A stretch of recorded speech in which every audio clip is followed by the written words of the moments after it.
హల్లెలూయా, హల్లెలూయా. మంచిది. దేవుని నామానికి మహిమ కలుగును గాక. కూడి వచ్చిన మీ అందరికీ ప్రభువైన యేసుక్రీస్తు వారి నామములో వందనాలు. ఈరోజు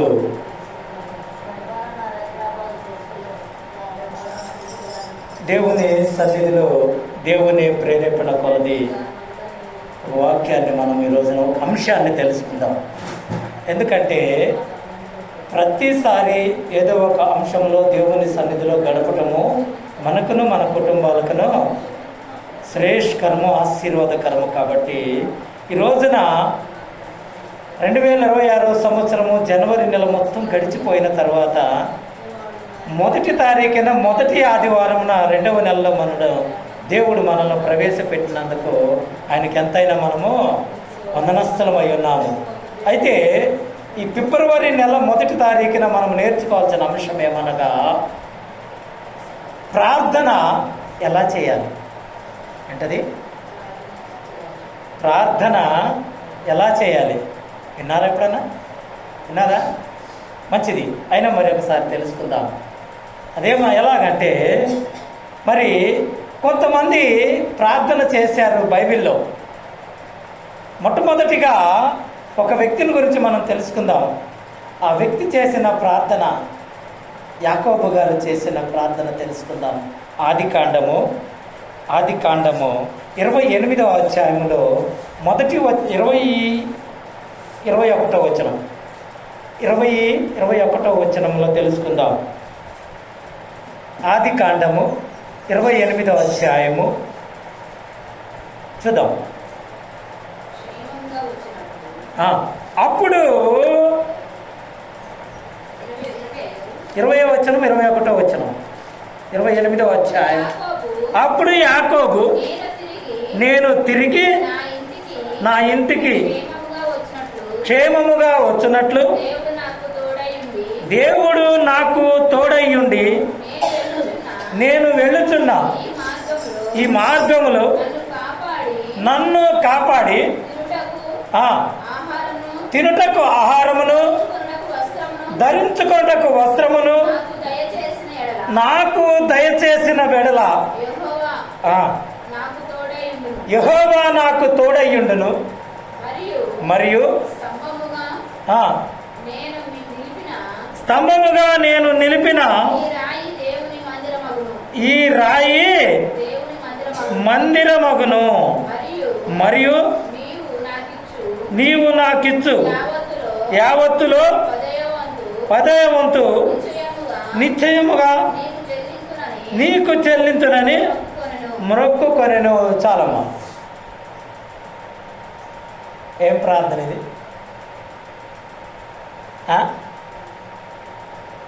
ఏం ప్రార్థన ఇది చెప్పాలి.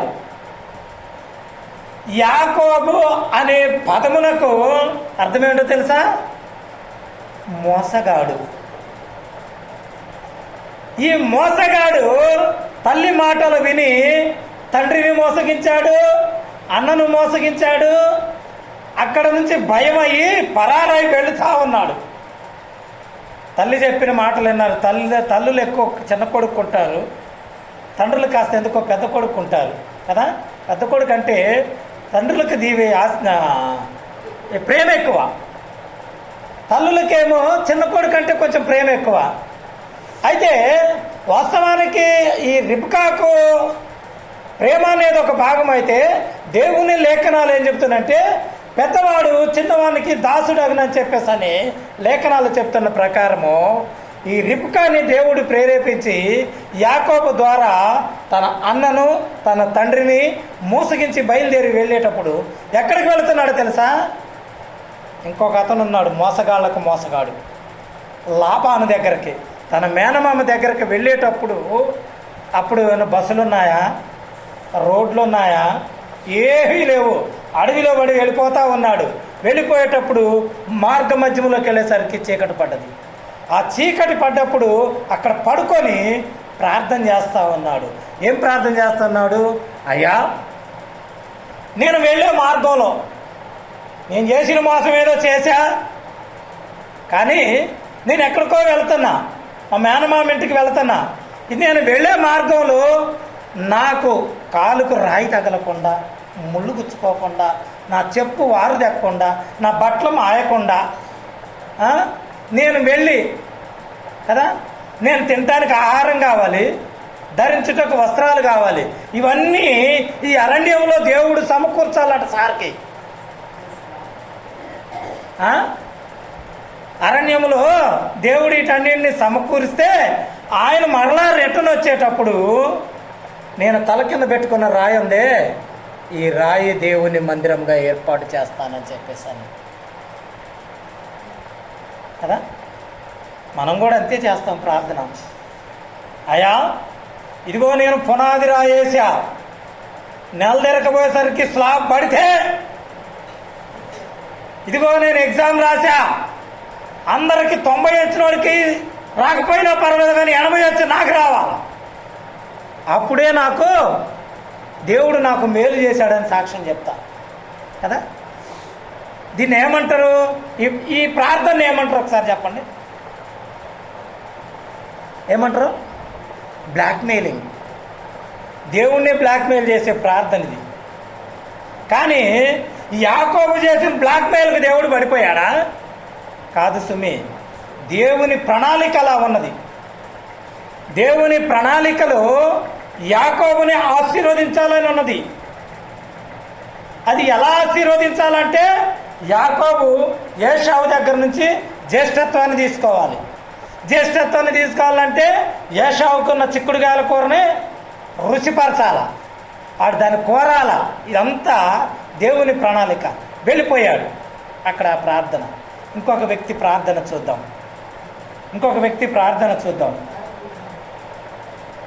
ఎక్కడంటే మొదటి రాజుల గ్రంథము 3వ అధ్యాయము, 3వ అధ్యాయము 5వ వచనం ఒకసారి చూసుకుందాం. చెప్పాలా పేజీ నెంబరు? అమ్మా పేజీ నెంబర్ చెప్పాలా? 5వ వచనం. గిబియోనులో యెహోవా స్వప్నమందు ప్రత్యక్షమై నేను నీకు దేన్నిచ్చుట ఇష్టమో దాన్ని అడగమని దేవుడు అతనితో సెలవీయక. చాలా మనము నిద్రపోతున్నాం. ఎట్లా అంటే యమపార్థం చేసి అలిసిపోయి సుడిపడి పండుకుంటాం. ఆ పడుకున్నప్పుడు పొరపాటున పాపం దేవుడు కల్లోకి వచ్చి, అయ్యా నీకేమి ఇస్తే నీకేమి ఇస్తే నువ్వు తృప్తి పడతావు, నువ్వు తృప్తి పడాలంటే నేనేమివ్వాలో నువ్వు అడుగు అన్నాడు. మనం ఏం అడుగుతాం చెప్పండి? మనం ఏం అడుగుతాం? చెప్పాలి. నిరభ్యంతరంగా ఉండాలి. ఎందుకంటే గుళ్ళో ఒకలాగా, బయట ఒకలాగా, మనం ఓపెన్ సహజం. అది మనం మనుషులం కాబట్టి మానవ నైజం ఏమంటే, అయ్యా నాకు కొన్ని అప్పులు ఉన్నాయి, ఏసు రక్తమే, నాకు కొంత అనారోగ్యంగా ఉంది, స్వస్థపరిచాయా, నేను ఎగ్జామ్ రాశా, తెల్ల పేపర్ ఇచ్చినా ఫస్ట్ మార్క్ వచ్చేటట్టు చూడయ్యా. లేదా నాకు కొన్ని అవసరాలు ఉన్నాయి. మానవ నైజం కదా. వీటిని అడుగుతాం ఎప్పుడు? ప్రార్థన చేసినప్పుడు. దేవుడు ప్రార్థన చేయట్లేదు సుమి, మనం ఏదో ప్రార్థన చేస్తున్నాం అనుకుంటున్నాం, కానీ ఆ దేవుడు ప్రత్యక్షమైనప్పుడు మనం అడిగే కోరికలు ఇవి. మన స్వప్నంలో కానీ ప్రత్యక్షం కానీ అడిగే కోరికలు ఇవి. చూద్దాం మరి సొలొమోను ఏం కోరికలు అడిగాడు. చదువమ్మా 7వ వచనం చదువు.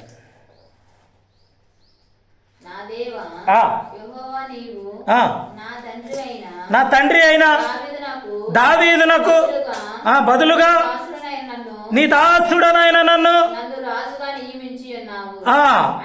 అయితే నేను బాలుడను, కార్యములు జరుపుటకు నాకు బుద్ధి చాలదు. నీ దాసుడనైన నేను నీవు కోరుకొనిన జనుల మధ్య ఉన్నాను. వారు విస్తరించి ఉన్నందున వారిని లెక్కింపుటయు వారి విశాల దేశమును చేయుటయు ఇంత గొప్పదైన ఈ జనమునకు న్యాయము తీర్చగలవాడెవడు? నేను మంచి చెడ్డలు యోచించి నీ జనులకు న్యాయము తీర్చునట్లు నీ దాసుడనైన నాకు వివేకము గల. That is the Solomon think. వివేకం కావాలట, జ్ఞానం కావాలట. ఏమడిగాడు? సొలొమన్ ఎవరో తెలుసా? అసలు సొలొమన్ ఎవరో తెలుసా? దావీదు తర్వాత రాజు, దావీదు మహారాజు, దావీదు తర్వాత సొలొమన్ కూడా మహారాజు. ఆ మహారాజు పట్టాభిషేకం జరిగినప్పుడు ఆయన గిబియోనులో పడుకున్నప్పుడు దేవుడు దర్శనంగా కనపడి సొలొమన్ నీకేం కావాలో కోరుకో అన్నప్పుడు సహజంగా మనం అడిగే కోరికలో ఆయన అడగలేదు సుమి. అసలు ఈ దేశానికి రాజవుటకు నాకు అర్హత లేదు. నేను చిన్నపిల్లవాడిని, నాకు ఏ జ్ఞానము లేదు. ఇంత గొప్ప దేశమునకు, యెరూషలేము దేశమునకు, ఇశ్రాయేలీల మీద నన్ను రాజుగా చేశావే. నీ జనమున్నారే ఇశ్రాయేలు జనాంగం, వాళ్ళను కనీసం లెక్క పెట్టడానికి కూడా నాకు అర్హత లేదు. ఇంకేంటో తెలుసా? నువ్వు వాళ్ళకిచ్చిన దేశము సరిహద్దులు ఉన్నాయే, ఆ దేశమును పరీక్షించడానికి కూడా నాకు అర్హత లేదు. అంత జ్ఞానము నాకు లేదు. అయ్యా నీ చిత్తం అయితే జ్ఞానము, వివేకము. ఏం కావాలి? వివేకము గల హృదయము. అంటే రాజు అయిన తర్వాత వివేకం అవసరమా? రాజుకు గర్వమే కావాలా. ఎందుకంటే వాడిని వాడు పొగడుకోవాలా. రాజు ఎక్కడికి వెళ్ళినా అందరూ కూడా సాష్టాంగపడి నమస్కారం చేస్తారు. అటువంటప్పుడు గర్వం పెరిగిద్దేమో. నాకు ఆ గర్వం వద్దయ్యా, నాకు అహంకారం వద్దయ్యా. కేవలము వివేకము గల హృదయమును, జ్ఞానము. ఎందుకు ఆ జ్ఞానం అంటే వీళ్ళను పరిపాలించటానికి నీ జ్ఞానము నాకు అనుగ్రహించు అన్నాడు. దేవుడు ఏమంటున్నాడో చూద్దాం. చదువు, కంటిన్యూ.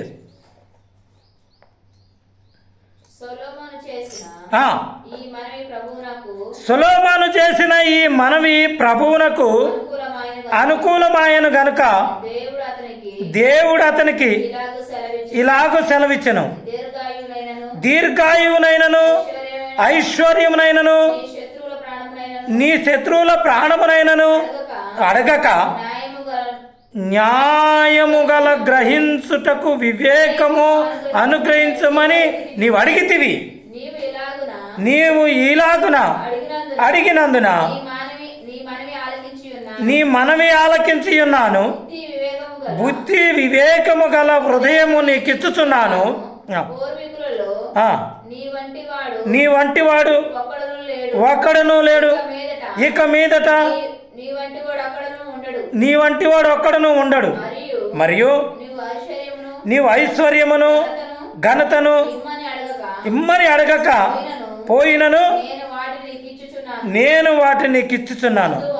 అందువలన నీ దినములన్నిటిను రాజులలో నీ వంటి వాడు ఒక్కడైనను ఉండడు. చాలమ్మా. ఈయన అడిగింది ఒకటి, దేవుడు ఇచ్చింది ఒకటి. అడిగిన దానికంటే కూడా దేవుడు అనుకున్నాడట, నేను ప్రత్యక్షమయ్యా కదా సొలొమోనుకి, ప్రత్యక్షమైనప్పుడు ఆస్తులు అడుగుతాడేమో, ఐశ్వర్యాలు అడుగుతాడేమో, రాజు కదా, తన శత్రువుల ప్రాణాలను అడుగుతాడేమో అని ఆలోచించాడట. కానీ సొలొమోను ఏమడిగాడంటే వివేకము, జ్ఞానము, వివేకము గల హృదయం అడిగినందుకు బలా నమ్మకమైన దాసుడా అని ఏమంటున్నాడు? నువ్వు ఇవి పలానా పలానా అడుగుతావు అనుకున్నాను, నువ్వేం అడిగావు నాకే ఆశ్చర్యం కలిగిందిరా బిడ్డ. కాబట్టి నువ్వు అడిగినవి ఇస్తా, నీకు ఎక్స్ట్రాగా ఆస్తి ఇస్తా, ఐశ్వర్యం ఇస్తా, నీ శత్రువుల మీద జయాన్ని అందిస్తా. ఇంతవరకు నీ జన్మలో కూడా నీ వంటి వాడు లేడు, ఇక మీదట ఈ రాజు వంటి రాజు ఎవడునో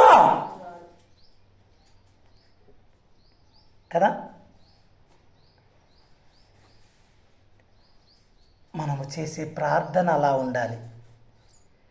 మనము మోటార్ సైకిల్ కావాలని ప్రార్థన చేస్తే దేవుడు కారు ఇస్తాడేమో.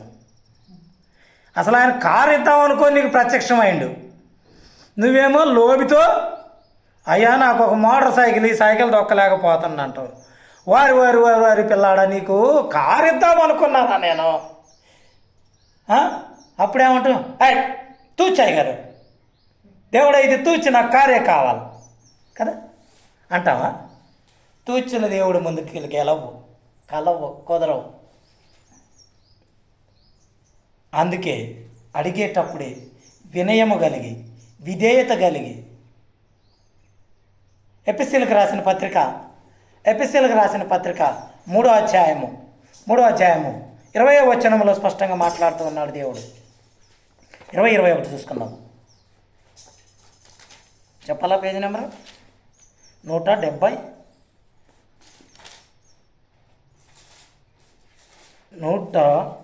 20వ వచనం 21. మనలో కార్యసాధకమైన తన శక్తి చొప్పున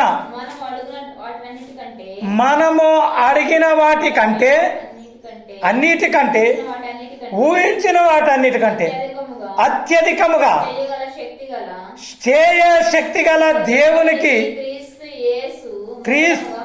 క్రీస్తు యేసు మూలముగా సంఘములో తరతరములో సదాకాలము మహిమ. ఆమేన్.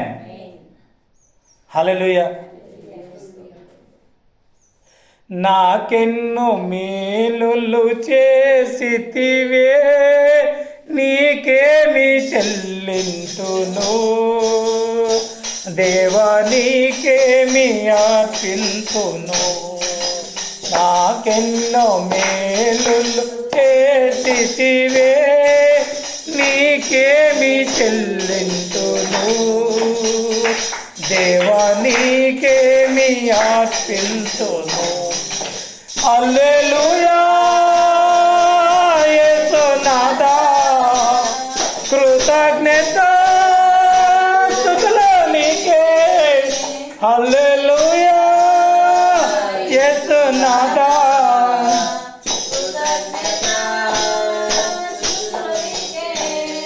చేస్తున్నామా?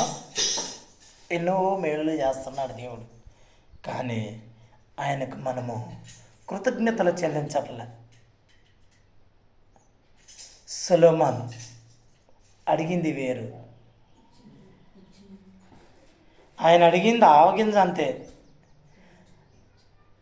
దేవుడు అత్యధికముగా అడిగిన వాటికంటే, ఊహించిన వాటికంటే అత్యధికముగా చేయ శక్తి గల దేవునికి సంఘములో క్రీస్తు యేసు మూలముగా తరతరములు సదాకాలము కదా ఆయన చేసిన ప్రార్థన అది. ఒకటి యాకోబు ప్రార్థన చేశాడు, రెండవది సొలొమోను ప్రార్థన చేశాడు. మూడవ వ్యక్తిని చూసుకుందాం. హబక్కు గ్రంథము 3వ అధ్యాయము 17, 18, 19 వచనాలు చూసుకుందాం.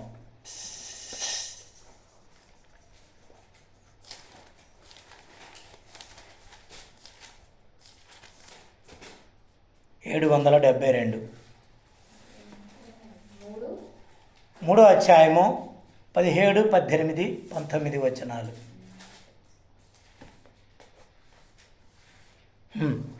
అంజూరపు చెట్లు పూయకుండినను ద్రాక్ష చెట్లు ఫలింపకపోయినను. దొరకలేదమ్మా? 3వ అధ్యాయము 17, 18. అంజూరపు చెట్లు పూయకుండినను ద్రాక్ష చెట్లు ఫలింపకపోయినను ఒలీవ చెట్లు కాపుకు చేనులోని పైరు పంటకు రాకపోయినను శాలలో పశువులు లేకపోయినను నేను యెహోవా యందు ఆనందించెదను. నా రక్షణకర్త అయిన నా దేవుని యందు నేను సంతోషించెదను. ప్రభువకు యెహోవాయే నాకు బలము. ఆయన నా కాళ్లను లేడి కాలవలే చేయును. ఉన్నత స్థలముల మీద ఆయన నన్ను. హల్లెలూయా. నా కాళ్లను లేడి కాళ్ళగా చేసి ఏతైన తలములో చేతితో నిలిపి, నా కాళ్లను లేడి కాళ్ళగా చేసి ఏతైన తలములో చేతితో నిలిపి, రక్షణ కేడము నాక నేసి రక్షణ అక్షయముగా తన పాఠము చేతును, అక్షయముగా తన పాఠము చేతును యెహోవా. యథార్థమైనది నీ మార్గం, పరిపూర్ణమైనది నీ మార్గం యెహోవా. హల్లెలూయా. నా ప్రియ దేవుని బిడ్డలారా, యాకోబులా ప్రార్థన చేస్తే ఆ రోజున యాకోబుని ఆశీర్వదించాలని దేవుని ప్రణాళికలో ఉండబట్టి దేవుడు యాకోబుని ఆశీర్వదించాడు.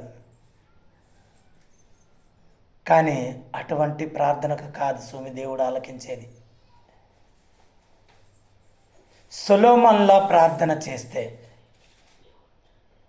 ఇంకా ఒక వ్యక్తి ప్రార్థన చేస్తూ ఉన్నాడు, ఎబ్బేజు. విన్నారా ఎప్పుడన్నా? బైబిల్లో ఉంటాడు ఎబ్బేజ్ అని. దేవుని చిత్తమైతే వచ్చే వారము ఎబ్బేజుని గురించి నేర్చుకుందాం. ఎబ్బేజు చేసిన ప్రార్థన ఏంటో తెలుసా? దేవా, నేను వెళ్ళే ప్రతి స్థలము విశాలపరచు. నేను ఎక్కడైతే అడుగు పెడతానో ఆ స్థలాన్ని ఆశీర్వదించు. ఎందుకు? నీ సువార్త ప్రకటించడానికి నేను వెళుతున్నాను. నేను వెళ్ళే ప్రతి స్థలము ఆశీర్వదించమన్నాడు. ఆయన కోసం కాదు, దేవుని సువార్త కొరకు. సొలొమోను ఆయన కోసం చేయలే ప్రార్థన. యాకోబు అయితే తన స్వార్థం కోసం ప్రార్థన చేసుకున్నాడు, కానీ సొలొమోను అయితే జనం కోసం ప్రార్థన చేశాడు. హబక్కూకు అయితే ఇంకా భయంకరంగా ఏం మాట్లాడు, నాకేమున్నా లేకపోయినా కదా. ఏబు ఎలా ప్రార్థన చేశాడు? ఏబు ఒక మాట అన్నాడు, ఆయన ఇచ్చాడు, ఆయనే తీసుకున్నాడు. యెహోవా ఇచ్చను, యెహోవాయే తీసుకున్నాను, ఆయన నామముకే మహిమ కలుగును కాక. హల్లెలూయా. మరి ఆయన ఇస్తూ ఉన్నాడు. ఇచ్చిన సందర్భంలో మరలా ఆయన అడుగుతాడు. అబ్రహాముకు 100 సంవత్సరాల వయసులో దేవుడు ఇస్సాకునిచ్చాడు. మరలా ఇస్సాకును అడిగాడు, నిరభ్యంతరంగా తీసుకెళ్ళాడు. మనం ఇవ్వగలమా? అసలు మనకు పుట్టిన పిల్లలను మందిరానికే తీసుకురాలేకపోతున్నాం. దేవుడు పిలిపిస్తామా? ఆ రోజున వారిలో ఉన్న విశ్వాసానికి అది సరిపోయింది. కానీ ఈ రోజున యేసుక్రీస్తు వారు ఏమంటున్నారంటే, విరిగి నలిగిన హృదయము కలిగి నా సన్నిధిలో ప్రార్థిస్తే నువ్వు ఏమి కావాలో అడుగుడి మీకు ఇవ్వబడును, తట్టుడే మీకు తీయబడును, వెతకుడే మీకు దొరకను అంటున్నాడు. అదే సందర్భంలో ఏమంటున్నాడంటే, నా యందు మీరును మీ యందు నా మాటలు నిలిచి ఉన్న ఎడల మీకు ఏది ఇష్టమో అంటే యాకోబులాగా ఇష్టమయ్యేది కాదు సుమి, ఆధ్యాత్మికంగా ఉండాలి. కాబట్టి అట్టి కోరికలు మనం కోరి దేవుని సన్నిధిలో ఆశీర్వాదాలు పొందాలని మీ అందరికీ ప్రభునామం పేట తెలియజేస్తూ దేవుడు తన వాక్యంలో దీవించునుగాక. ఆమేన్.